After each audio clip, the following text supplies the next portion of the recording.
les gens, est-ce que vous connaissez Platon, le mec qu'on étudie en cours de philo de terminale et où personne ne comprend rien? Eh bah je vais vous montrer point par point que c'est n'importe quoi et qu'il faut surtout pas lire ça.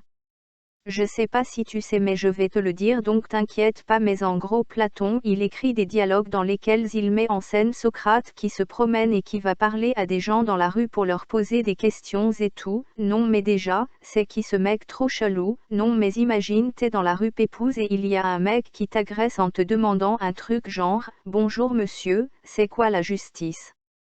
Mais qu'est-ce que j'en sais moi, allez dégage, c'est un malade lui ou quoi, donc voilà, déjà là tu sens l'anguille sous la roche. Ensuite, Socrate encore, le mec comme il casse les pieds à tout le monde, on le condamne à mort, logique, tu vois ce que c'est la justice maintenant gros malin, le mec va en prison en attendant son châtiment et là il y a ses potes qui viennent le chercher en mode t'inquiète pas, ça arrive à tous les rappeurs, on va te sortir de là, et là tiens-toi bien sur ta chaise ou ton tabouret, le mec dit, non merci, pas besoin, en fait c'est un fucking suicidaire Socrate. Platon c'est un fou qui écrit les histoires d'un fou, c'est complètement fou. Platon c'est un malade, il avait des esclaves, tu te rends compte, et le mec ose nous faire des leçons de philo, il se prend pour qui? Là on est en 2020 et les salauds comme toi c'est next, et là on va me dire, oui mais tu comprends, c'était il y a longtemps, les mœurs étaient différentes, alors de 1, m'en fous, et de 2 justement, pourquoi lire un mec qui a vécu il y a 2000 ans, allô, ça sert à rien, on n'est plus des hommes des cavernes là, on peut envoyer des hommes dans l'espace nous. Enfin bref, là on a déjà dressé un bon portrait du personnage et même si ça suffit pour dire que personne ne devrait lire ça aujourd'hui, on va quand même aller voir un peu ce qu'il a écrit, histoire de vérifier qu'il est bien fou. Le truc le plus connu c'est sans doute le fameux mythe de la caverne dans le livre 7 de la République, je vais t'expliquer vite fait ce que c'est au cas où t'as séché les cours ou alors si t'as oublié, en gros il y a des mecs enchaînés dans une caverne, ils regardent le mur du fond sur lequel des images sont projetées par des mecs qui passent des objets devant un feu, donc en fait les mecs regardent des ombres mais ils s'en rendent pas compte, et là il y a un mec qui se lève, qui sort de la grotte, qui regarde le soleil, qui trouve ça vachement beau, qui retourne voir ses potes pour leur dire que c'est trop cool et il se fait buter parce que ses potes ne veulent pas voir la vérité en face. Non mais what the fuck, c'est quoi cette histoire de dingue? Même Arte ils en voudraient pas pour en faire un téléfilm, c'est vrai, c'est n'importe quoi. Comment est-ce qu'ils font pour manger les mecs enchaînés, et puis comment il fait pour se libérer l'autre, et justement, il est trop content de voir le soleil, mais détends-toi frère, nous on le voit tous les jours le soleil et c'est pas si ouf, c'est complètement incohérent, à l'aide.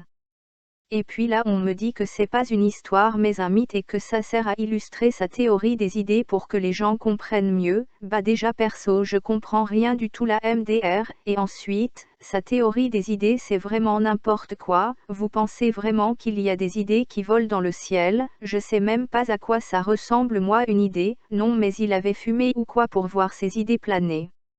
Et c'est pas le seul exemple, il y en a plein, genre dans l'Hippias majeur, il essaie de nous retourner le cerveau, en gros il cherche ce que c'est que le beau, et il dit à Hippias qu'une belle jeune fille c'est pas le beau parce qu'elle est laide par rapport à une déesse, quel bolos, à son époque on ne devait pas encore savoir que les déesses ça n'existe pas, sauf chez Nintendo, lol, tout ça pour dire à la fin de son bouquin que le beau, c'est compliqué, bah super, on est bien avancé, merci Sherlock. En tout cas ce qui est sûr c'est que le beau c'est pas toi. Et le pire dans tout cela, vous voulez que je vous dise ce que c'est que son maître, Socrate, il nous dit, tout ce que je sais c'est que je ne sais rien, eh bien tais-toi alors si t'es bête à ce point, c'est pas croyable, il avoue carrément qu'il ne connaît rien, quel imbécile, moi je sais que 1 plus 1, ça fait 2 par exemple, mais apparemment ça Socrate il n'en est même pas capable, mon petit frère de 4 ans connaît plus de choses que lui, vous trouvez pas ça dingue? En tout cas, heureusement que plus personne ne lit ça, imagine toutes les questions qu'on devrait se poser au quotidien, est-ce que cette tartine beurrée est bien beurrée ou bien est-ce une image de tartine beurrée, mais en fait qu'est-ce le beurre?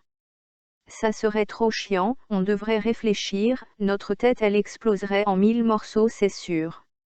Enfin bref, Tout ça pour vous dire de ne surtout pas lire ces bouquins si jamais un jour il vous venait cette idée, lisez plutôt des bouquins scientifiques contemporains qui écrivent des trucs super intéressants sur le cerveau des sangsues par exemple. J'espère t'avoir convaincu toi qui regardes cette vidéo. En tout cas si tu as aimé, n'hésite pas à lâcher un like et à t'abonner. Quant à moi, Je préfère être un imbécile qui se veut intéressant plutôt qu'un sage qui reconnaît son ignorance.